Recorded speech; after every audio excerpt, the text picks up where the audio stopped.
Hi friends, welcome to my channel Learn What You Understand SY BF Sam 4th.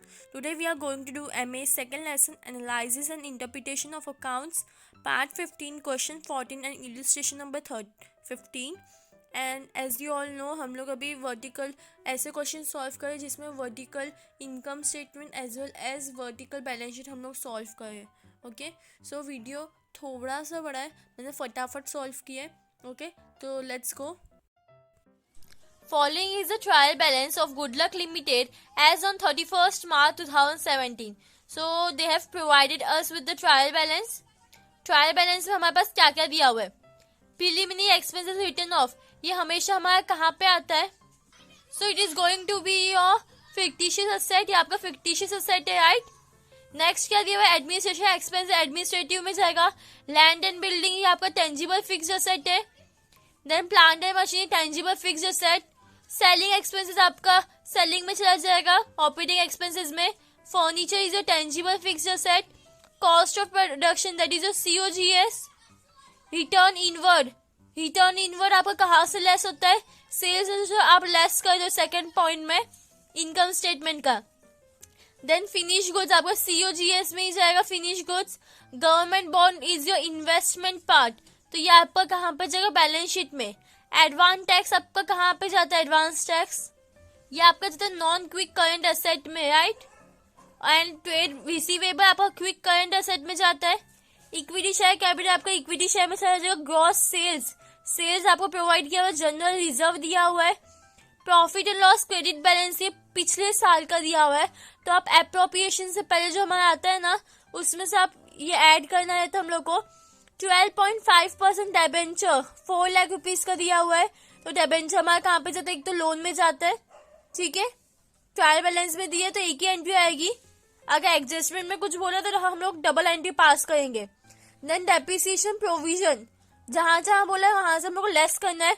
Land and building, plant and machinery, furniture 1 by 1 less करके लिखेंगे tangible fixed asset में.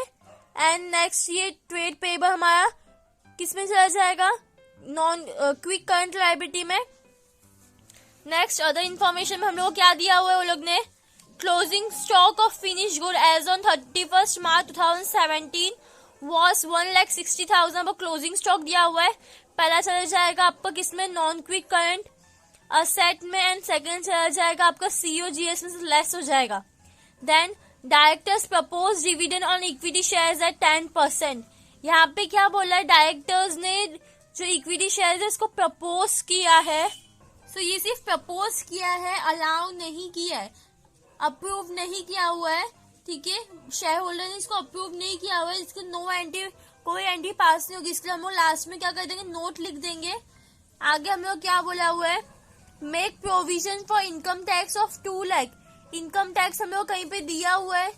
जब हम लोग को यहाँ पे कहीं पे इनकम टैक्स नहीं दिया हुआ है, देख लो एक बार चेक कर लो अच्छे से. सो यहाँ पे हम लोग को तो कहीं पे इनकम टैक्स नहीं दिया है, बट आपको टैक्स चाहिए इनकम टैक्स. तो आपको पहले तो आपको मालूम पड़ जाता है कहाँ पे जाएगा. Revenue, income and revenue statement में चला जाएगा. टैक्स में से लेस कर दोगे आप. First effect and second effect आपका कहाँ पे जाएगा. इसका प्रोविजन फॉर टैक्स कहाँ पे रहता है आपका. नॉन क्विक करंट एसेट में, राइट. सो 2 इफेक्ट आपका हो गया. नॉन क्विक करंट एसेट में जाएगा कि लायबिलिटी में. ये आपका जाएगा क्विक करंट लायबिलिटी में जाएगा. नॉन क्विक करंट लायबिलिटी में सिर्फ बैंक ओवरड्राफ्ट आता है. And non quick current asset में आपका एडवांस टैक्स जो पे किया हुआ है प्रोविजन सिर्फ निकाल के रखा है, बाकी है, पेंडिंग है, आउटस्टैंडिंग है. ओके, इसलिए लायबिलिटी में जाएगा. हो गया यहाँ तक. आई होप आपको क्लियर है. सो यू कैन सी मैंने फॉर्मेट बना के रखा है. आज था हमारे in the books of good luck limited vertical income statement for the year ended 31st March 2017. ठीक है. हम लोग ग्रॉस सेल्स दिया हुआ है, दैट इज अवर सेल्स कितना है 2,40,000. तो इनर कॉलम में 2,40,000. रिटर्न इनवर्ड भी हम लोग को दिया हुआ है. कितना दिया हुआ है 40,000. तो मैं यहाँ पे 40,000 लेस कर दूंगी. सो मेरे को मेरा नेट सेल्स मिल जाएगा, that is going to be 20 lakh rupees. COGS में कैलकुलेट करना पड़ेगा. इसके मैं लिखूंगी वर्किंग नोट नंबर 1. मैंने वर्किंग नोट के लिए लास्ट का पेज में छोड़ के रखी हूँ यहाँ पे. So working note 1 that is your COGS का। हम लोग क्या क्या दिया हुआ है, cost of production, cost of production, next opening of finish goods, cost of production ये आपका किस में चला गया, ऊपर रॉ मटेरियल के इसमें चला गया, then opening stock of finish goods and closing stock of finish good less closing of finish goods. ठीक है, इतना ये इसका कितना 9,60,000। देन ओपनिंग आपका है 2,40,000 एंड आपका क्लोजिंग कितना है 1,60,000। सो कितना हो जाएगा टोटल 10,40,000। आपका कितना क्या है COGS। सो हम लोग यहाँ पे लिख सकते हैं 10,40,000। सो यहाँ पे आ जाएगा लेस 10,40,000 लेस को आपको कितना मिलेगा 9,60,000 आपका ग्रॉस प्रॉफिट है। नाउ 9,60,000 में से आपको ऑपरेटिंग एक्सपेंसेस, ऑपरेटिंग एक्सपेंसेस में आपके पास क्या क्या है, एडमिन एंड सेल्स का है। तो आपका एडमिन का कितना इधर लिख सकते हैं, वर्किंग नोट 2 ऑपरेटिंग एक्सपेंसेस। ठीक है, इसमें फर्स्ट है हमारे पास administrative expenses, administrative expenses amount कितना है 4 लाख रुपीज है। एंड एक है हमारे पास सेलिंग, यही दो चीज है, सेलिंग एक्सपेंसेस ये है हमारे पास 1 लाख रुपीज। सो टोटल आपके पास कितना हो गया, ऑपरेटिंग एक्सपेंसेस 5 लाख। ठीक है, तो यहाँ पे हो गया ये हमारा टोटल।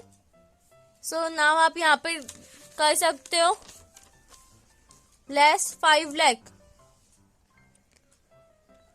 सो कितना बचा आपके पास 4,60,000।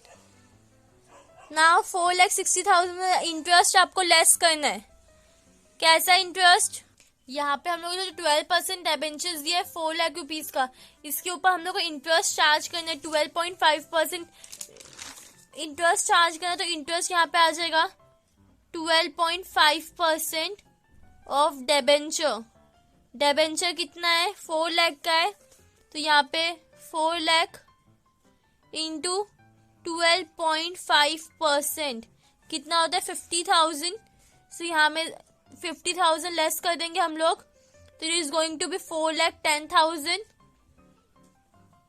Add non operating, add operating income आपके पास है। सो यहाँ पे ये हो गया। Next we have tax, tax दिया हुआ था हम लोग कितना 2 लाख एडजस्टमेंट में दिया है। ठीक है, तो ये हो जाएगा 2,10,000।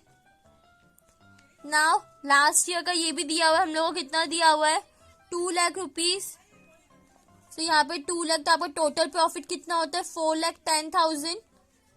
नाउ 4,10,000 लेस अप्रोप्रिएशन आपको दिया हुआ है, नहीं दिया है, तो आपका रिटेन अर्निंग कितना है 4,10,000।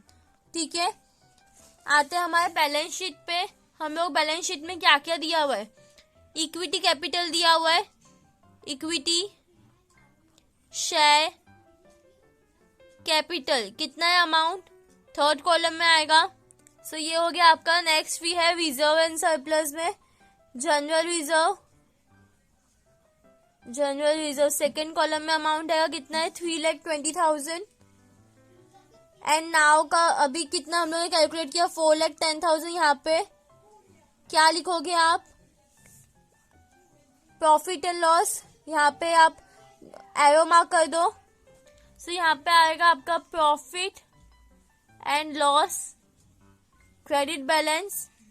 ठीक है, हो गया। टोटल कर लेते, टोटल हमारा रिजर्व एंड सरप्लस कितना है 7,30,000।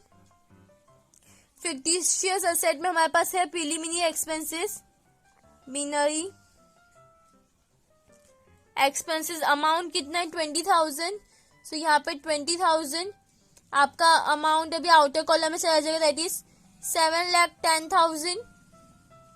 नेटवर्थ कैलकुलेट कर, दोनों को ऐड करना पड़ेगा 14,10,000। ठीक है, लोन फंड में हम लोग कुछ दिया हुआ है 12% डिबेंचर का वो दिया है 12.5% डिबेंचर कितना दिया हुआ है, कहाँ पे आ जाएगा, अभी तो फिलहाल हम लोग यहीं पे लिखेंगे। कितना है अमाउंट, 4 लाख रुपीज। यहाँ पे नील हो जाएगा, टोटल लोन फंड आपका आ जाएगा आउटर कॉलम में 4 लाख। सो आपका कैपिटल एम्प्लॉयड कितना होता है, 18,10,000। सो ये यू कैन सी मैंने यहाँ पे हमारे फिक्स एसेट के लिए मैंने वर्किंग नोट नंबर 3 बनाया है। यहाँ पे लैंड एंड बिल्डिंग को मैंने डेप्रिसिएशन का लेस कर दिया, टोटल मिल गया। प्लांट एंड मशीनरी का एंड फर्नीचर का सेम किया। अब मैं डायरेक्टली यहाँ पे सिर्फ अमाउंट लिखूंगी, that is land and building. Land and building second है हमारा plant and machinery, plant and machinery. Third is our furniture, यहाँ पे आ गया आपका फर्नीचर। अमाउंट कहाँ पे का थर्ड कॉलम में आ जाएगा, कितना है 6 lakh. Next is 5 lakh and 2,40,000। Total करो आपको कितना मिलेगा, 11, 12, 13,40,000। यहाँ पे आ जाएगा 13,40,000।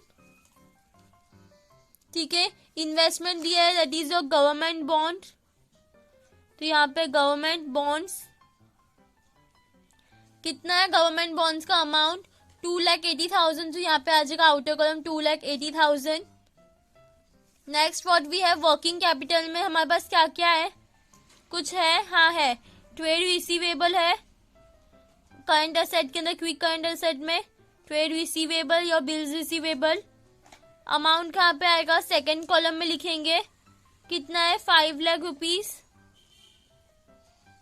नॉन क्विक में आपके पास क्या क्या है, क्लोजिंग स्टॉक है, तो मैं पहले क्लोजिंग स्टॉक लिखती हूँ, closing stock. And next you have your advance tax. Advance tax कितना है, क्लोजिंग स्टॉक आपके पास कितना है, आपके पास क्लोजिंग स्टॉक है 1,60,000। एडवांस टैक्स है आपके पास 2 लाख रुपीज। सो आपका total non quick current asset कितना होता है, it is going to be 3,60,000। Now current asset, total current asset is 8,60,000। Liabilities में, करंट लाइबिलिटीज में हम लोग डायरेक्टली पुट ऑन करेंगे। आप जहाँ पे अगर कंटेंट कम है, सब इसमें एक ही है, तो आप इक्वली साथ में भी लिख सकते हैं, आपको इसको सब डिवाइड करने की जरूरत नहीं है। ठीक है, करंट लायबिलिटी में मेरे पास है trade payable, payable, provision for tax है, एंड एक और है provision for tax, and one more thing that is आपका इंटरेस्ट, जो आपने चार्ज किया, इंटरेस्ट ऑन डिबेंचर, आपको ये पे करना है। ठीक है, 12.5% जो इंटरेस्ट है। इनर कॉलम में आंसर आएगा, ट्रेड पेएबल आपका 4 लाख है, प्रोविजन है आपके पास 2 लाख का, एंड जो आपको इंटरेस्ट है वो है 50,000। ऐड करो टोटल 6,50,000, 6,50,000। ठीक है, यही सेम अमाउंट हम लोग बाहर लिख लेंगे 6,50,000। अब करो लेस, 8 लाख में से 6,50,000 लेस करो, कितना मिलेगा आपको, it is going to be 2,10,000। Add कर लो आप, हो जाएगा आपका 18,10,000। So here we have completed with our question.